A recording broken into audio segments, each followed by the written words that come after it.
Hello and welcome to Goffstown Public Library's presentation of Nutrition and Hydration.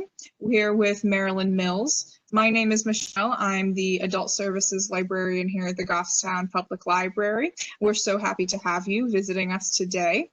If you're here because this is part of the Adult Summer Experience, I want to let you know that the secret code for today's event is Cucumber 16. That's a capital C, Cucumber 16. You can head on over to goffstownlibrary.com/summer 2020 to log that secret code to get credit for attending today's event.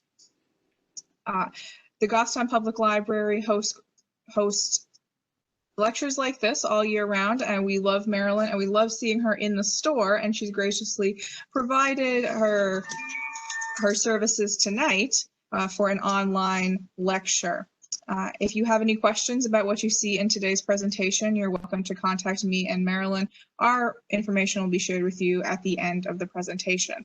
Without further ado, I'm going to turn it over to Marilyn Mills. Hello, everybody. I just want to thank the Goffstown Library for their gracious hosting of tonight's class, Healthy Hydration.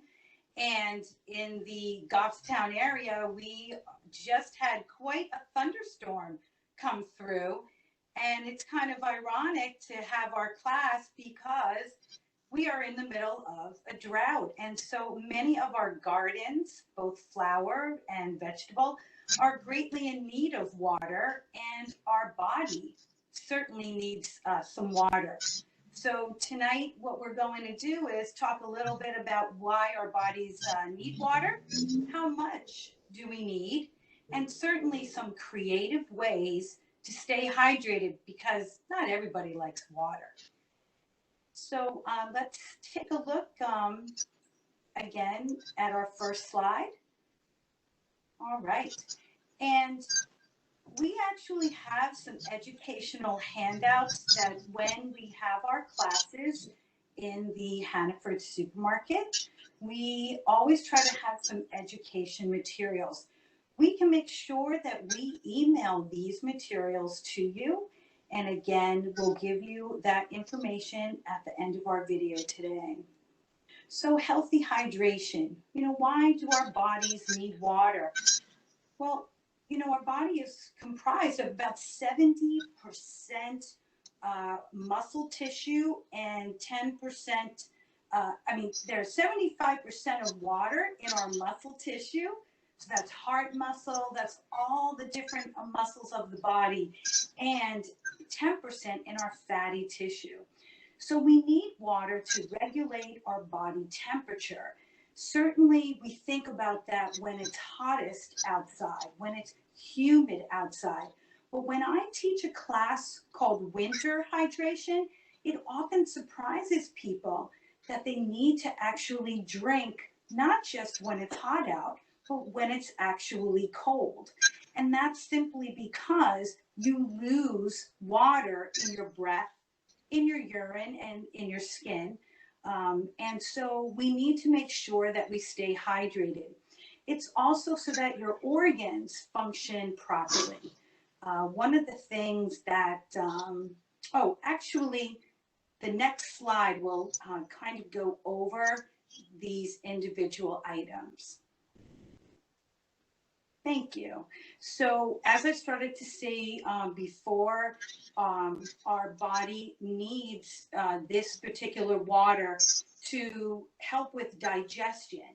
So the water that we take in and the fluid that we take in works with fiber. In past videos and classes, we've talked actually about two types of fiber.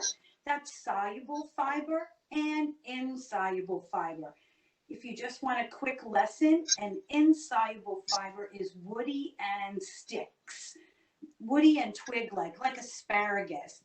But soluble fiber would be like some black beans, strawberries, any berry for that matter is a soluble fiber. So when we take in fluid, it helps for that fiber to absorb that water, therefore creating regularity.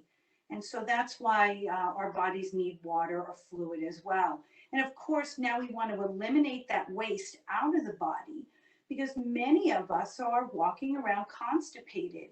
I know this is an adult class, but if you do have children in your life as you're a parent or a grandparent or a guardian of a child, understand that they may be constipated, and it's not just because they're not drinking enough water, but they don't have enough fiber to work with that water. And then of course, we definitely need water to transport the nutrition through the blood. And that's very key so that we do get the energy that we need from our carbohydrate, and we do get the strength that we need from protein and certainly fatty acids that help to keep our skin integrity, nasal passages and such, all well hydrated. So the next slide. One of the questions that I get asked all the time, how much water does my body need, Marilyn? How much water do I drink? Does coffee count? Does soda count? What about tea? So let's just take some facts and say that there's a way to calculate out your fluid needs. And that's to take your body weight. You don't have to tell anybody. It can be a secret. And cut it in half, divide it in half, and that's going to give you the ounces of water that you need in a day. So if you're a woman at 150 pounds, you're going to need about 75 ounces of fluid a day. Now, remembering that this is an 8-ounce cup. If you are watching, ladies, a lady's fist is about an 8-ounce cup, okay? This is not an 8-ounce cup, okay? This is more like a 16-ouncer. So if we fill this, that will be 2 glasses, all right? So one is 8 ounces. Just wanted to clear that up because sometimes people, aren't sure always what 8 ounces cup size is. But in general, women need and kids need about 9 to 10 cups of fluids daily, primarily in the form of water or non-alcohol, non-calorie type liquids. Men need about 10 to 13 cups of water a day. Now, my husband works in a greenhouse, so there's a lot of humidity, a lot of sun coming in, and he has to do quite a bit of walking in and out of the greenhouses. So the more activity and the more strenuous the activity, the more cups you need. So just wanted to make sure that if you are, an active runner outside, or you are heading back to the gym safely, and you're wondering, am I bringing enough fluid with me? Then again, try to measure out how many cups are in that reusable bottle that you may be bringing with you on your physical activity trip. Yes, you can have juice. Yes, you can have seltzer. And we'll talk a little bit more about that when we talk about creative ways to stay hydrated. Are there any questions with the information that I've provided so far?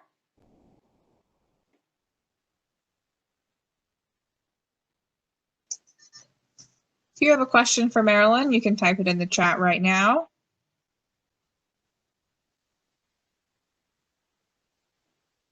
Looks like you've explained yourself very well, Marilyn. No questions yet. Okay, so again, we're looking a little bit about why this hydration is so important. The number one reason why somebody would enter the ER is because of dehydration. We just don't realize how quickly we can lose water in everyday activities. As I mentioned very briefly, you're going to lose fluid through urine, through sweat, and through your breath. If we took a mirror and you breathed, this is actually an activity that I do with scouts, is I have them breathe individually on a hand mirror. And what they start to see is their breath. And in that breath are the moisture droplets. So again, most of us are wearing some masks at this time when this video is being taken. And again, you're losing some of that moisture into the mask that you may be wearing. And if you're more physically active while you're wearing that mask, chances are you're going to have some partial dehydration. You don't want to wait until you're thirsty, because you're probably already starting to get dehydrated.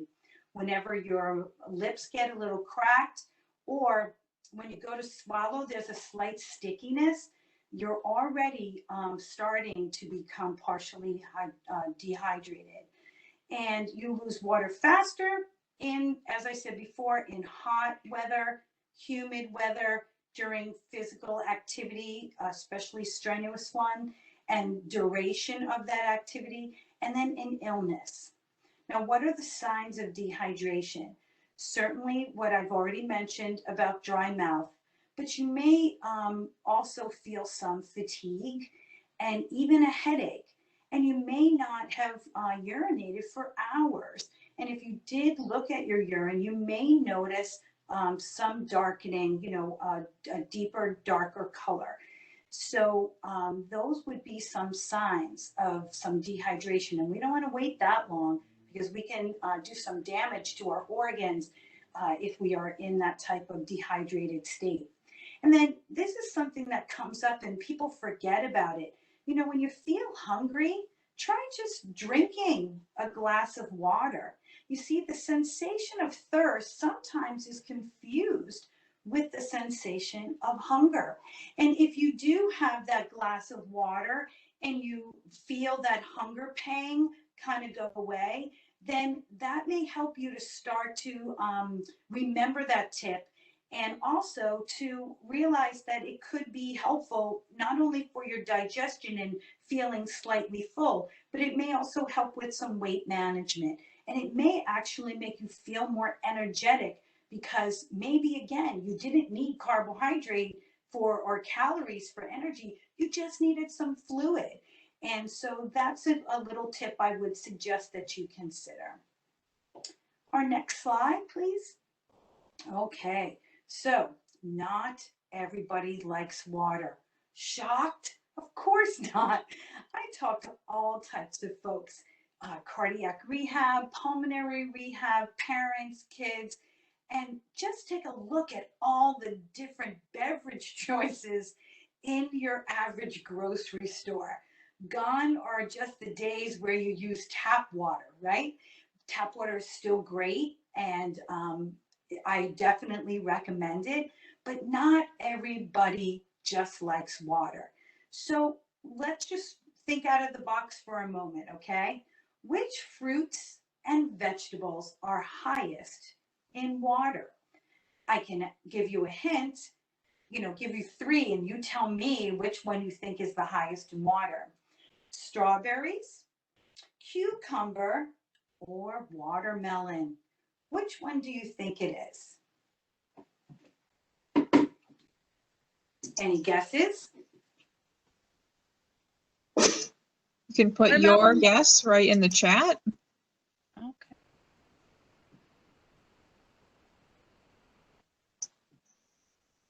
One guess or cucumber, Marilyn. Well, that person is definitely correct. When we look at the serving size of, say, a cup of cucumber, that cucumber is 96% water. So it's not it's not a bad idea to start your meal with a salad, because lettuce is actually 99% water, and the cucumber is 96% water. And if you had a few strawberries, left over from a breakfast, you could slice those strawberries into the salad. And now what you've actually done is you've actually had almost the equivalent of a cup and a half of water, and you didn't even have to drink it. Okay. So understand that there are certain fruits and certain vegetables that are extremely high in water. A banana is not one of them. When you eat a banana, it is very, very dry. So that has a low water content. Potato would be another example of something that has a low water content, but certainly spinach, the romaine lettuce that I pointed out here from Fresh Express, broccoli, these are all well into the 90% of the weight of that item is definitely water. Now, my husband loves his watermelon. Remember when you're picking out a watermelon that you want the yellow spot on the bottom, you want it to be as heavy as it could possibly be, and it is going to be roughly about 93% water, not in this one portion, but if you have a cup and a half of watermelon, understand that you're going to need the restroom in about 45 to 60 minutes later, because the water that you just consumed is going to be almost 2 cups worth, and you will feel the results of that, and your bladder will ask you to relieve yourself. So again, some ways to enjoy hydration or get hydrated without necessarily having water is to certainly just take a slice of fruit such as orange or lemon and add it to your water. That could be tap water, or I have some smart water right here. And some of these waters are, they're certainly going to be available cold in the store, and you can keep them cold in your own refrigerator at home when you buy them shelf stable like that. You can just add some lemon or some orange or some cucumber into your water. And if you wanted to add some herbs, mint, cucumber go well together, and basil and lemon can go well together. And I'm going to make you a party water. This is very popular. I know this upcoming weekend that it's going to be pretty much in the 90s. And sometimes you need to just have a dispenser of a type of flavored water, and it could just be flavored with fruit, the herbs that I mentioned, and ice. And you'd be surprised how many people will go up to that dispenser to help themselves to 8 ounces or more. And they might be playing, badminton, or playing, a game of croquet, or kicking a soccer ball around. So, or just sitting around chatting. So we want to make sure that we stay hydrated. And another example would be to try tea. Tea can be available not just hot, but here's Lipton, and they actually make a cold brew tea. And so I'm going to use that in our second recipe, Sangria Tea. So let's take a look at these other creative ways by making these things right in front of you, okay? So the first one is going to be the blueberry tea, and that's going to be a spritzer that you can have at a party. So what I did is these cold brew bags are phenomenal. All you're really going to do, I'll just show you the size of this bag. This can be put right into cold water. You can actually have it in hot water too.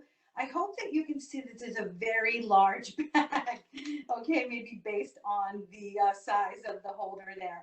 So this tea bag is good with 4 cups of water. And again, it can be hot, it can be cold, or it could even be a mixture. If you just had a little bit of hot water around and you wanted to add it to the cold, then you could use that cold brew bag. And so what I did is I made some cold brew tea for you, and poured that into a pitcher. And this pitcher is going to have that 1 cup of Lipton cold tea. Then I'm going to take my juicer, and let's take the half of an orange. Now, just reminding you, oranges are not, and halos are not in season in the middle of summer. Remember that at this time of year, 6 months out in, places like Peru is where you're going, or South Africa is where this orange came from. So just understand that we're in stone fruit season right now, but you can still get your oranges, you can still get your lemons, you can still get your lime. So here we have our juice of a half of an orange, and we're going to do the juice of a half of a lemon. Try to roll your lemon first on the counter, and that will that will maximize the juice that you get. And, if you're worried about seeds, you can do this over a cup to try to capture some of those. Or if you have one of those nice juicers that can capture the seed, you can certainly use that. And then frozen blueberries. If you have any blueberries, we're almost there for picking blueberries. I had some wild ones on the side of the house, but I'm going to use these beautiful Hannaford wild blueberries. And again, basically, all I'm going to do is add those right into the pitcher there. And then now we need a little bit more liquid, right? So depending on what time you're going to serve this tea, you may want to add your spritzer, right away, and just get some ice in some nice glasses and then pour that. I am going to actually use this Smart Water Strawberry Blackberry Spritzer. And again, you just need about 1 liter. And if you want, you can just do a half of a liter and then put that out. And then you can refresh it a little bit afterwards, so that what you're really getting here is this beautiful combination of the berries that have now caused the tea to no longer be brown, but a beautiful, almost purpley burgundy type color. And you would just pour that right into your glass.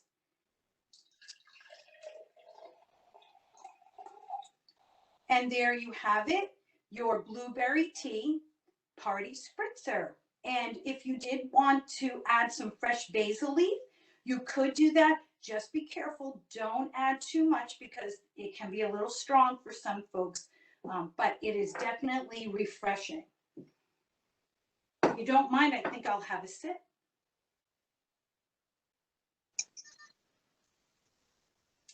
Here's a question, Marilyn. Sure. Does the water content decrease if the fruit is out of season? No, not at all. The nutrition does not decrease. The water content does not decrease in fruits.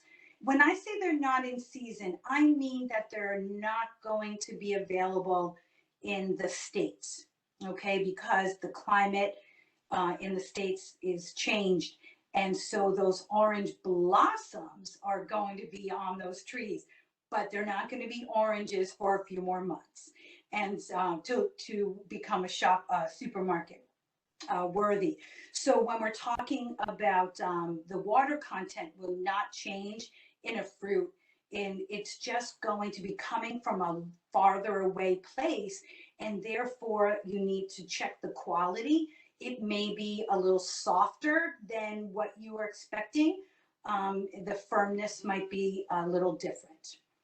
Okay, the flavor will be there and the nutrients will be there, but they may just be a little bit different than if they came from a little bit closer.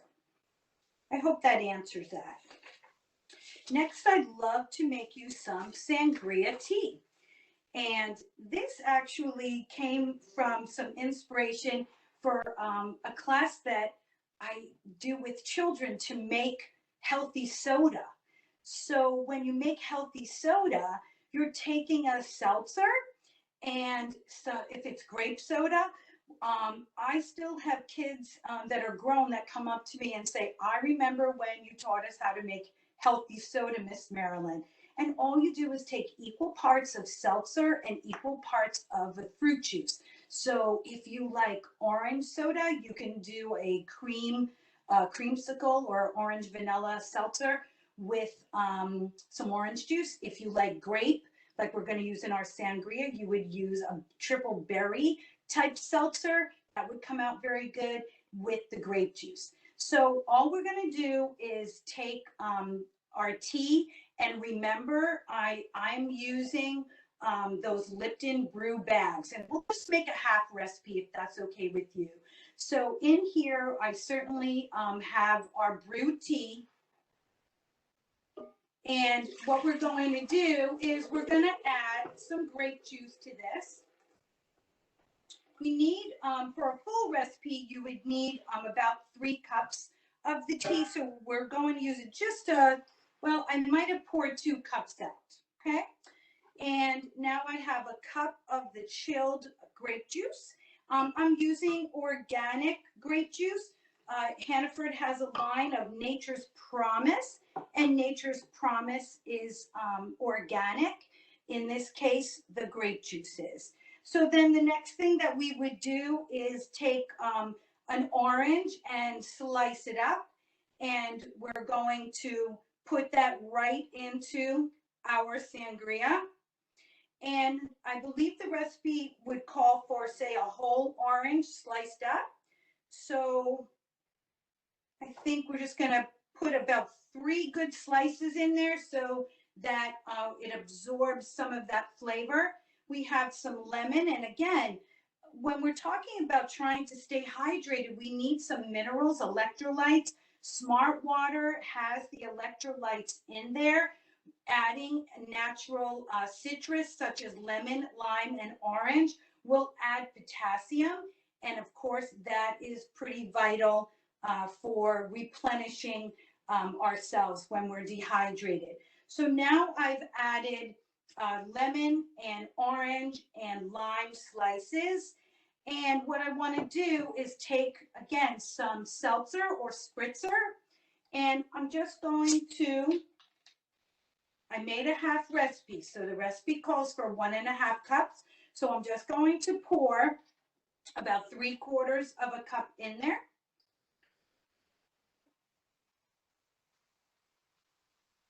I hope you can hear that refreshment when you open up that seltzer. That's wonderful.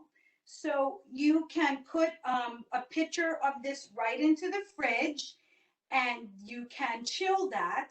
And if you want to, you can refresh that with a little bit more seltzer. And again, there's no calories in the seltzer. Are there calories in the tea? Absolutely not. Did I just get a good amount of hydration in a non-water way? Well, non-water as we recognize it, right? Then the grape juice, I'm diluting out into the tea and into the seltzer, so I'm not getting all the calories.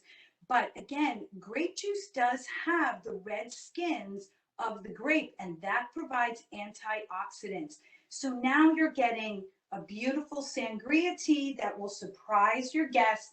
It's alcohol-free. It's going to be very delicious and refreshing. And I hope that we had a good time today getting information about how to stay hydrated. And you can also, change the size of your pitcher or grab a beautiful glass and just garnish that with those lemon or orange slices. And that also, the presentation makes it very refreshing. And I hope that you will try some of these recipes. Let's see if there's any questions as we finish up our presentation today. We've got two questions. First is what flavor seltzer should you use for this sangria tea? So for the sangria tea, I know that I decided to use the triple berry. So the triple berry is, again, no calories, no artificial sweeteners whatsoever. You could have used the strawberry blackberry spritzer water from Smart Water. That would have been another great choice that you could have used. I would say that if you added orange, it may just be a little overpowering. So I think that's why I choose the berry. Okay. You could use cranberry lime. That's another example, or raspberry lime. Great, and we've got a second question. Should you reduce the amount of seltzer if you're going to serve the tea over ice? You definitely want to have ice in the glass first and then pour the tea or the party. The party water is the seltzer bubbles are going to dissipate on their own, especially if you have it in a dispenser that people are helping themselves with. So you want to put the ice already in the glasses for the sangria tea, and then that will prevent any type of bubbling over, which sometimes can happen. Remember to always open your seltzer away from anything that you greatly enjoy. Clothing, piece of furniture, maybe over the sink, or if you're outside, over grass. So that way there are no accidents, because we've all had some seltzer that's been shaken up before. Sparkling water is another alternative if you're not a big fan of the bubble that certain seltzers can give us. And that's what the Smart Water provides. It's more of a sparkling water than it is a seltzer. So I hope that I answered that question as well. That was the last question, Marilyn. I'm going to switch your slide over. So if you're looking for some more information, if you want a recipe from me, every week I do a theme in the store. Today's theme in Goffstown and all week long is easy to read, making label reading easy. And so I have been asking shoppers if they would answer a food label question. And then, of course, that can lead to some other questions that they may have, or recipes. The recipe this week is spiced dark chocolate fruit dip. It is outrageous. So it uses yogurt, Stonyfield yogurt, and some spices, and then you would just dip your favorite fruits in there. So if you are looking for recipes, you can go to this website or directly to me at mmills@hannaford.com. And I'd be glad to share any of the nutrition materials that we have for the week or other weeks and recipes.